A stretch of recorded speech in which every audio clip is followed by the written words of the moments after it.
What's going on, guys? And in today's video, I'm going to share with you 3 ways working on your sports psychology can improve your performance as an athlete. So there's 3 categories I want to touch on. I'm about to go downstairs here and let my dog out. My fiance is coming home, but I want to share with you these 3 strategies real quick. So oftentimes as athletes, we get stuck in one of these categories, or we're good at one of these categories, and we tend to move towards that one and we tend to focus on that one because that's the one that we're best at. But let me jump into it. The 3 strategies to improve your performance are focusing on your mindset, right? That seems pretty obvious, but working on your mindset as an athlete, giving yourself strategies, giving yourself ways to deal with the way you think about the present, the way you think about the future, the way you think about the past, because processing that information and doing it in a productive way impacts how you're going to perform right now, and it impacts how you're going to perform in the future. And it impacts whether you use the past as a benefit or you use the past to beat you up. So the mindset part is pretty obvious, right? But the second part, a lot of athletes get stuck in, is the heart, the emotions. Daniel Goleman wrote the book Emotional Intelligence. I got it on my bookshelf here. Wrote the book in Emotional Intelligence, and he said emotions are the number one thing that's correlated with success in any field. The number one predictor. It's not IQ. See, IQ, there's a little bit of an echo. I got high ceilings here, so we're going downstairs. Come on. You see my dog? We got him in his crate. We always leave the crate open. He just loves being in his crate. We put a dog bed in there. He just loves it. He's comfortable. He's in his own little zone.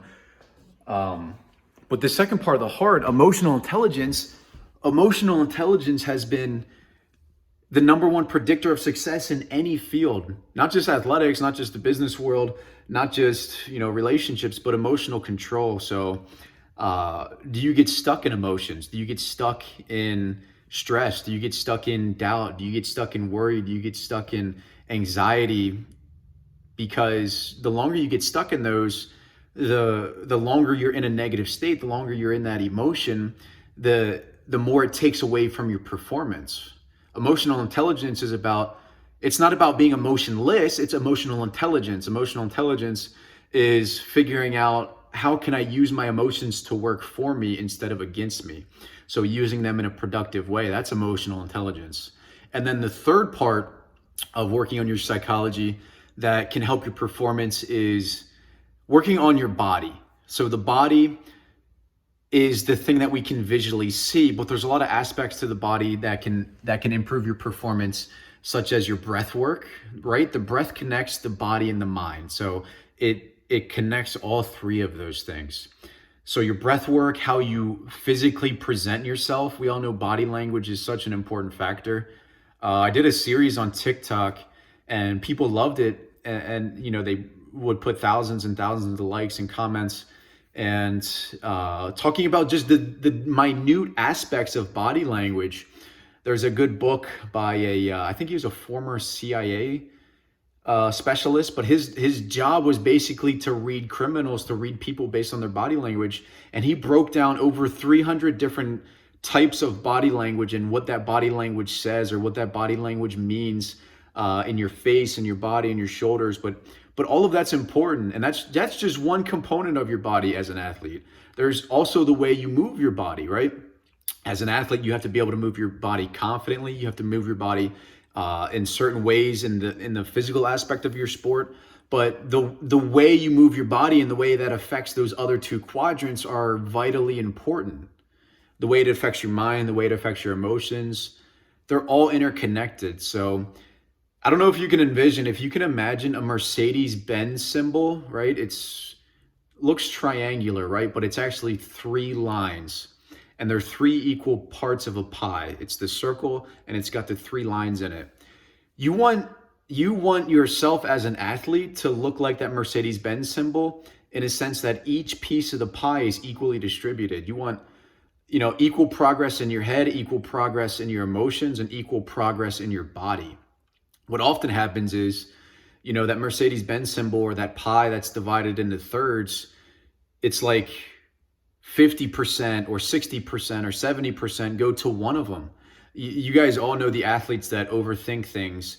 You know, they're every single thing, every single little detail. It's like they're thinking too much, and it's killing their performance because they're stuck in their head. They're stuck in their mind. And then you guys know the athletes. And I don't say you guys, just talking to guys. I mean, you guys, you girls, you females that are watching, coaches, parents, whoever's watching this, the people that get stuck in their emotions, right? They get too angry, they get too frustrated, they get too sad, they get too depressed. And it's like, you have so much more skill, you have so much more talent, but you're always stuck in your emotions and you can't perform. Those are the athletes that get stuck in their heart too much, where the pie is divided unequally and 50% is in their heart and only 25% in their head and only 25% in their body. And then the third part of the pie, the physical side of it, you have to connect the breath that connects the mind and the body. You have to understand that your body language plays a dramatic impact, not only on how your opponent perceives you, but the even bigger impact is the impact that your body language plays on your own psychology. For example, you can't sit depressed with your shoulders slumped and in a bad position and say that you're extremely confident and you're going to perform, right? And on the flip side of things, you can't expect your body to be in an unresourceful state, in a negative state, if you're confident, if you put your arms up, if you put your hands up. They did a study on power posing, and power posing is people putting themselves in like these strong, confident positions. But power posing is just putting yourself in that position actually has an impact on your psychology, on your emotions.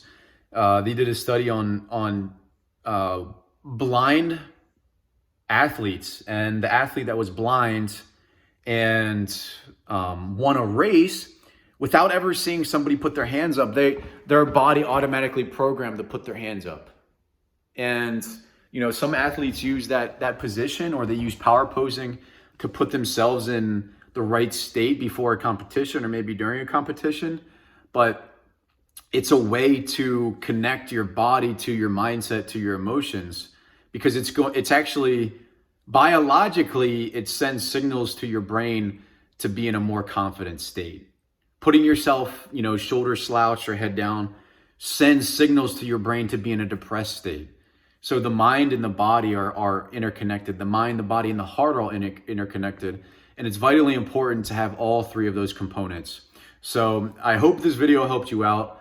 I appreciate it if you guys comment down below, hit that thumbs up button, subscribe to the channel, all that good stuff. And let me know in the comments what you thought of this video, and let me know in the comments what you would like to listen to next, or what you guys would like to see next. What would help you?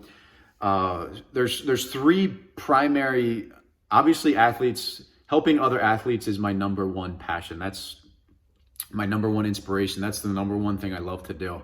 But I'm able to do that by helping athletes one-on-one, helping athletes through social media. But I'm also able to do it through helping coaches. So, you know, if you're a coach watching this, thank you for watching it. And hopefully you pass this along. Hopefully you integrate this to your team, because I know this information can help you as a coach win more, but it can help the athletes with their performance. And then the third part of it is, if you're a parent watching this, some parents are interested in sports psychology because they want to help their kid with it. Some parents just, you know, they let their kids figure it out, and that's fine. But if you're a parent watching this, understand too that your son or daughter is going through a lot of different things as an athlete, and it's important to have all three of those aspects so that they can have as much impact and perform as well as they'd like to. So comment, hit that thumbs up button, subscribe to the channel, and I'll see you guys on the next video. Hey guys, thanks for watching. I just want to let you know we're always uploading some new free resources on our website. So check them out in the description below. Find out which one is the best for you, and I hope to see you soon.